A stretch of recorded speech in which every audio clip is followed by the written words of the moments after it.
Nous sommes au Centre Ressources Autisme de La Réunion, un des 27 CRA français. Nous dépendons à la fois d'une association gestionnaire et du CHU de La Réunion. L'une de nos missions principales est le diagnostic des troubles du spectre de l'autisme ou TSA.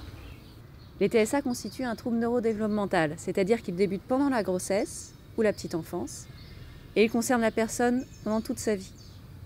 Leurs principales caractéristiques sont des troubles des interactions sociales, de la communication et des centres d'intérêt atypiques.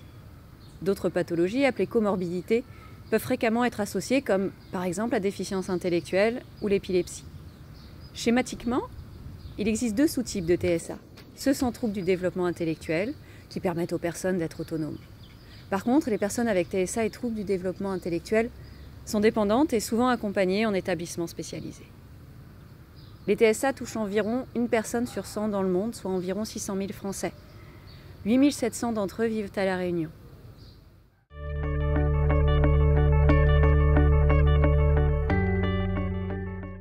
Le modèle Télédiade est un dispositif d'e-santé développé pour diagnostiquer les troubles du spectre de l'autisme chez les personnes de plus de 16 ans dépendantes, accompagnées en établissement médico-social ou sanitaire dans le département de La Réunion.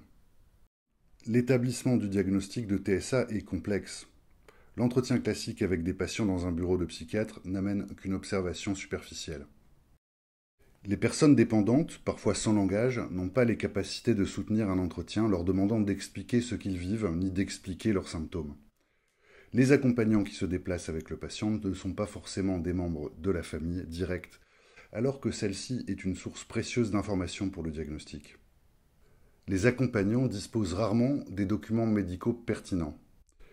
Et surtout, les déplacements physiques dans un lieu inconnu peuvent générer des troubles du comportement chez les patients. L'établissement du diagnostic des TSA nécessite également un travail conjoint d'équipes spécialisées dans l'autisme avec la personne à diagnostiquer et ses proches. Or, aujourd'hui en France, le retard de diagnostic chez les adultes est déjà considérable. En effet, les centres ressources autisme n'existent que depuis 2007. On estime qu'environ 500 000 personnes ne seraient pas diagnostiquées. Le modèle Télédiade apporte une réponse à tous ces enjeux. Un diagnostic à distance est particulièrement adapté aux besoins des personnes souffrant de TSA. Il permet d'intégrer facilement les proches, les équipes de prise en charge et de partager et centraliser tous les documents avec les différents spécialistes. Absorber ce retard est un enjeu important de santé publique. L'absence de diagnostic a en effet de nombreuses conséquences très négatives pour les patients et leur entourage. Prise en charge inadéquate, surhandicap, soins inadaptés, hospitalisation inutile. Autant de sources de souffrance pour les patients et de coûts importants pour le système de santé. Il est donc souhaitable de faire le diagnostic d'autisme le plus tôt possible dans l'existence des patients. Et en 2020, on a adressé une personne qui est accompagnée dans notre établissement parce qu'elle présentait des troubles du comportement permanents pour lesquels on n'avait pas de solution et pour lesquels on ne comprenait pas un peu ces troubles. Donc on a bénéficié du soutien et de l'accompagnement du CRA pour faire un télédiagnostic. Et ce procédé a eu d'excellents résultats dans la mesure où on a pu identifier que cette personne-là était concernée par un trouble du spectre avec autisme et qu'à partir de là, il était plus facile pour nous d'adapter les méthodes d'accompagnement en lien avec son handicap. Ça a permis aussi à la famille de comprendre et d'identifier quelle était la nature de difficulté de son enfant, après lesquelles elle courait depuis 22 ans.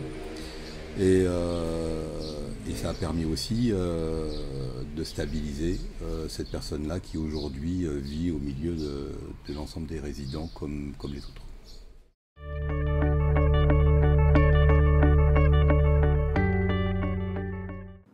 Le modèle Télédiade est une expertise à distance réalisée par des moyens de communication modernes entre deux équipes.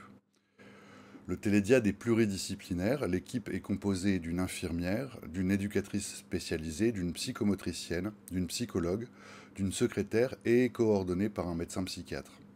Voici comment fonctionne le modèle Télédiade en 6 points clés. Une demande de Télédiade est envoyée au secrétariat du CRA par email ou par la poste. Un membre de l'équipe Télédiade prend contact avec l'établissement d'accueil de la personne afin d'organiser le télédiagnostic. Des référents côté établissement et côté Télédiade sont choisis pour la personne à diagnostiquer. La constitution du dossier comporte 2 temps.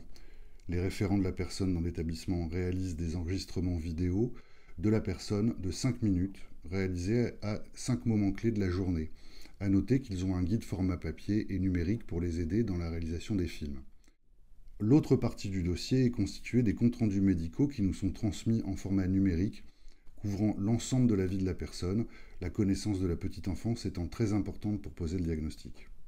L'équipe de Télédiade va analyser le dossier de manière exhaustive. Le diagnostic et les préconisations sont posées suite à une réunion pluriprofessionnelle. Le diagnostic est ensuite restitué, c'est-à-dire expliqué à la famille de la personne et à l'équipe de prise en charge, bien sûr avec l'accord de la famille. Cette restitution est organisée en visioconférence. Un compte-rendu de diagnostic et de préconisation est envoyé à la famille de la personne et selon la demande à la MDPH, aux médecins des établissements envoyeurs et aux médecins traitants. Le dispositif Télédiade a beaucoup apporté aux familles et aux partenaires. Les parents apprécient donc ces délais entre la demande et le diagnostic. Et lorsqu'il y a les restitutions de bilan qui se font dans les structures d'accueil, cela permet une cohérence donc, pour l'accompagnement de leur adulte autiste. Donc ce type de diagnostic en visio, où toutes les questions peuvent être posées, ça rend les choses beaucoup plus simples pour les familles et il faut continuer en ce sens.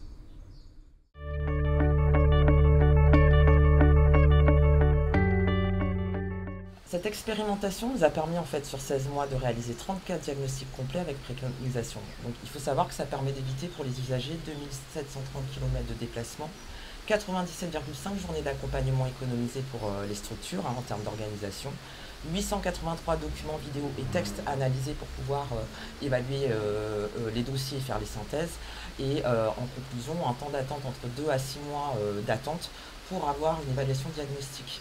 Donc vraiment, nous sommes ravis d'avoir développé ce nouveau modèle d'évaluation diagnostique et espérons qu'il se répliquera. L'une de nos difficultés restant quand même la recherche de sources de financement pour pouvoir pérenniser à terme. Le retour d'expérience au Centre Ressources Autisme de La Réunion est bon. Nous avons pu comparer le télédiagnostic Télédiade et le diagnostic classique en présentiel avec plusieurs années de recul. Le gain principal est sur le confort du patient. Le télédiagnostic ne génère pas de déplacement, donc pas de changement d'environnement et surtout pas de troubles du comportement. Les gains les plus importants sont sur le nombre d'informations médicales et paramédicales recueillies. Nous avons ainsi une bien meilleure qualité d'analyse psychiatrique, psychologique, mais aussi somatique, c'est-à-dire l'état de santé physique.